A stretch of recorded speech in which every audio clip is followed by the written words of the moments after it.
right, what's up? Good morning. Good morning, PT on Ice Daily Show. Good to see everybody on this Monday morning. Jeff Moore here, currently serving as the CEO of ICE, lead faculty for cervical and lumbar spine divisions. Just coming off a great weekend down at Manipalooza. Everyone who was there, it was great to see you all. It was a wonderful crew. Every area was covered. I mean, we had great leadership topics from Larry Benz and John Childs and Daphne Scott, and then tons of manual therapy. And we finished up the day with Adrian and Jesse doing neurodynamics. Then we had tons of manipulation in the middle and just all sorts of great stuff. So fun to watch Ado from Kineticore and EIM do some needling, and just had a great team and a great weekend. So, we did Manipalooza for so many years with Evidence of Motion, and then last year took a break from it. So it's cool to see it come back and have so many folks there, so many folks engaged. It was really a special weekend. Hey, Kels, good morning. So what do we have coming up? Before I jump into it, because I want to show you from Manipalooza, I want to show you a modification that Jack Miller out of Canada with Key Clinical Skills showed us that I think is better than what I've been doing with cervical flexion rotation test. I'm sorry it's kind of dark on the thing. I want to be able to show you the table in the middle so you're sort of underneath my standing desk. But I think it's going to work out.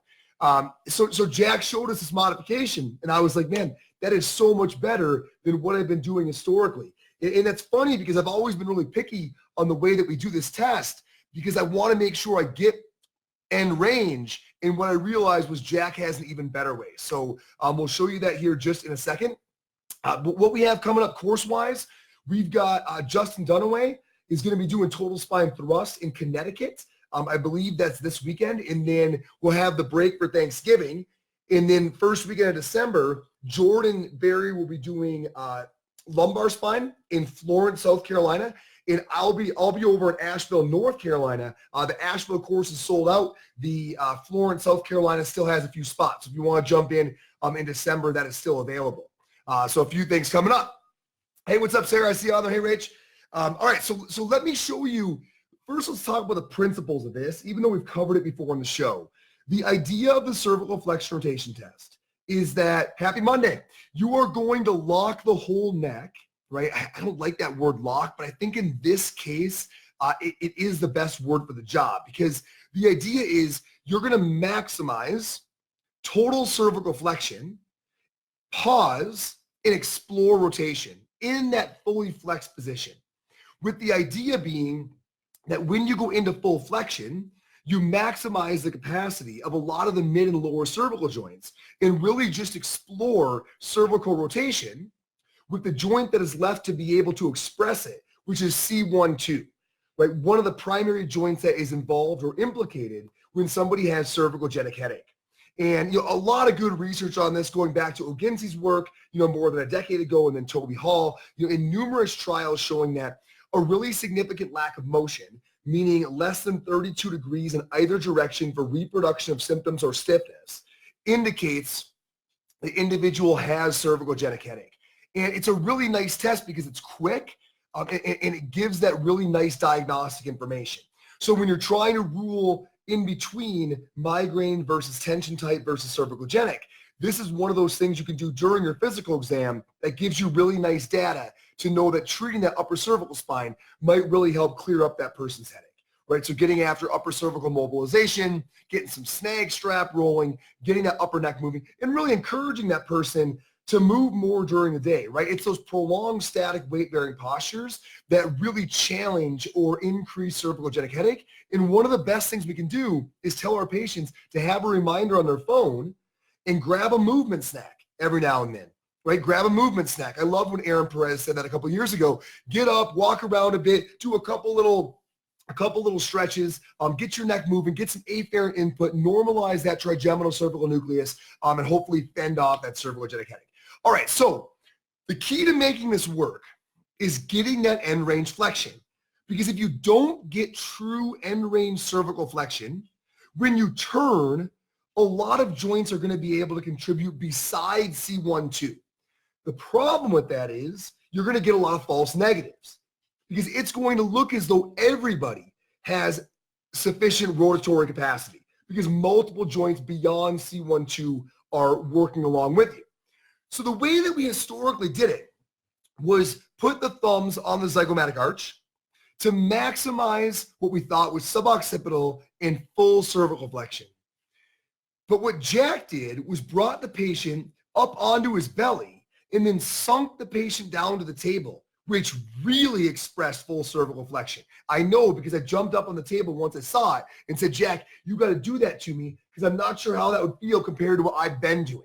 And he did it in the way that it felt was better. It just legitimately felt better. It felt more locked in.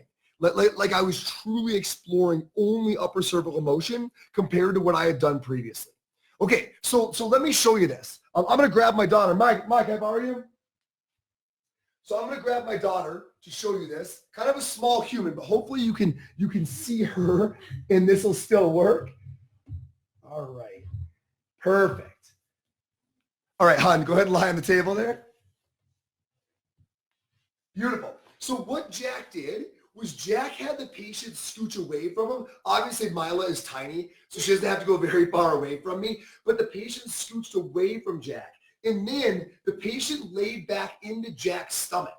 So she lays here and then she relaxes.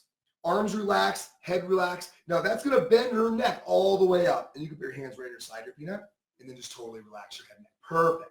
All right, so now she's sort of relaxing on my belly. Then I'm going to push her shoulders down to the table. So now you can appreciate I've really got her in cervical flexion. Then my hands can go on either side of her head and again, gently push down towards the table. So that is much more flexion the way that I used to do it, which I'll show you here in a minute. From here now, we can turn and we can turn. And remember, it's more than 32 degrees and either less than 32 degrees in either direction of rotatory capacity that rules in cervicogenic headache. So my scooch away from me a little bit, and now you can land all the way on your back and rest your head right down on the table. The way that I used to do it was I would put my hands on her head from this position, and then I would try to nod her head forward and then lift her up and get her up on my body. What I found was, thanks, babe, you're good. I'll meet you on there in a minute. What I found was when we did it Jack's way, when we put the head up on our body first and then glid the patient down to the table, there was no way that you could avoid like maximal flexion because you had the person's head and their thoracic spine off the table for a moment. And then you drop the shoulders back down and you can just feel the amount of tension that goes into the neck. Now, I'll be honest, it's not overly comfortable. And we've always said that during that test, that it doesn't feel great, but it feels productive. Like it feels like you're definitely getting what you think you're getting and trying to get. And for that reason, we love it. Okay, I want you to mess around with that because when I saw Jack doing it, I was like, I think that's better. And when he did it to me, I thought, okay, now I know it's better.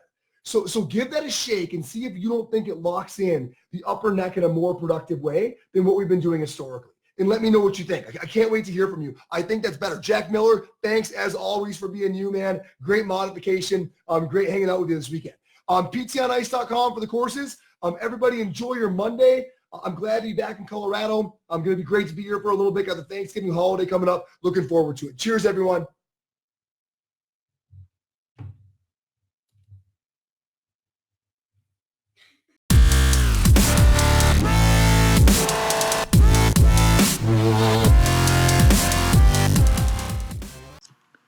Hey, thanks for tuning in to the PT on Ice Daily Show. If you enjoyed this content, head on over to iTunes and leave us a review. And be sure to check us out on Facebook and Instagram at the Institute of Clinical Excellence. If you're interested in getting plugged into more ICE content on a weekly basis while earning CEUs from home, check out our virtual ICE online mentorship program at ptonice.com. While you're there, sign up for our Hump Day Hustling newsletter for a free email every Wednesday morning with our top 5 research articles and social media posts that we think are worth reading. Head over to ptonice.com and scroll to the bottom of the page to sign up.